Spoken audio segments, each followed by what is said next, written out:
Hello guys, আমরা আছি এখন প্রদীপদার গ্রেজে। প্রদীপদা, হ্যালো প্রদীপদা। হ্যালো হ্যালো প্রদীপদা, সে এখন কাজে ব্যস্ত। আমাদের মণিশঙ্কর ভাই, আমাদের ঘোড়া।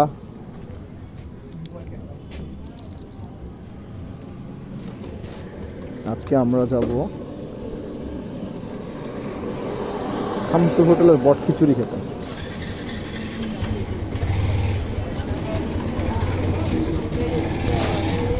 আসলে আমাদের জালকাঠি এটা সুন্দর আছে, বাট শামসুর বটটা অনেক সুন্দর খেতে।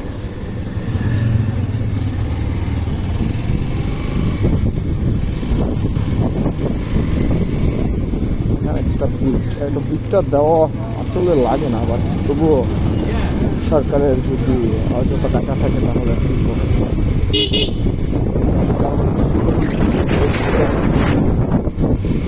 এখান থেকে জলবায়ু সব বিদ্যুৎ সাপ্লাই দেওয়া হয়। এটা হচ্ছে আমাদের সোহেল ভাই বেশিকাল আমার গ্রেস। এখানে সব কিছুর দাম কিন্তু সোহেল ভাই বেশি যাবে। সোহেল ভাই কারণ তার দোকান হয়েছে টপ প্লাস দোকানদার। জলবায়ু আমাদের শহরে অটো সংখ্যা বেশি, বাট কিছু করার নেই। মানুষের থেকে অটো সংখ্যা বেশি, নাহলে অটো যদি বন্ধ করে দেয় তাহলে তারা কী খাবে। এখানে কাকে জানি ধরছে, কেস দিতেছে পুলিশ এরা।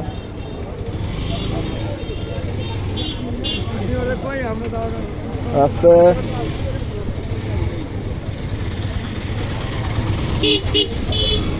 রাস্তায় কুকুর, তারপরে ডগি কিছু থাকে, সব আমাদের জলবায়ু ঠিক আছে। কি আর করার, কিছু মিলেমিশে আমাদের।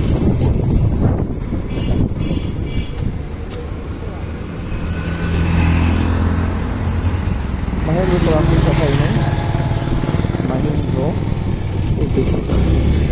এটা হচ্ছে Jhalokathi Barishal highway road. Barishal to Pirojpur, Bhandaria, Dhaka, এদিক থেকে সব দিকে যাওয়া যায়। আমাদের সামনে আছে গাবখান সেতু, বিশ্বের তৃতীয়তম বৃহত্তম উঁচু সেতু।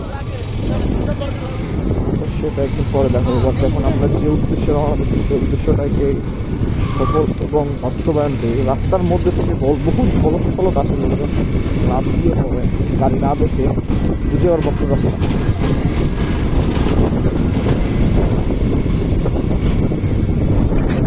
সরকারি কলেজের এই সেই সোহেলের গ্রেস, সরি সোহেল ভাই পার্সের দোকান, নিজে সব কিছুর দাম। এই সোহেল ভাই, স্প্রিং আছে?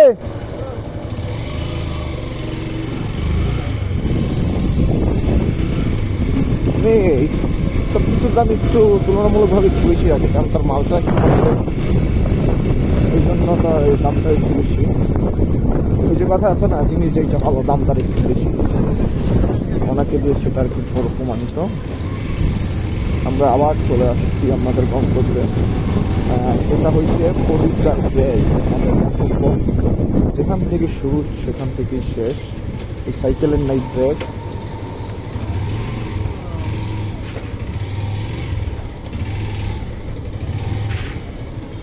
ভাই কাগজ আছে? এটা হচ্ছে আপনাদের বিখ্যাত ব্লগিং এর বাইক। আমরা ইতিমধ্যে চলে এসেছি। পলাশ ভাই আমাদের ব্লগার একজন। আজকে ব্লগ করেন নাই প্রদীপ দা? এটা ফেসবুকে ছাড়ুন, ঠিক আছে না? ঠিক আছে, এসব ইয়ামাহা গাড়ির কাজ করে।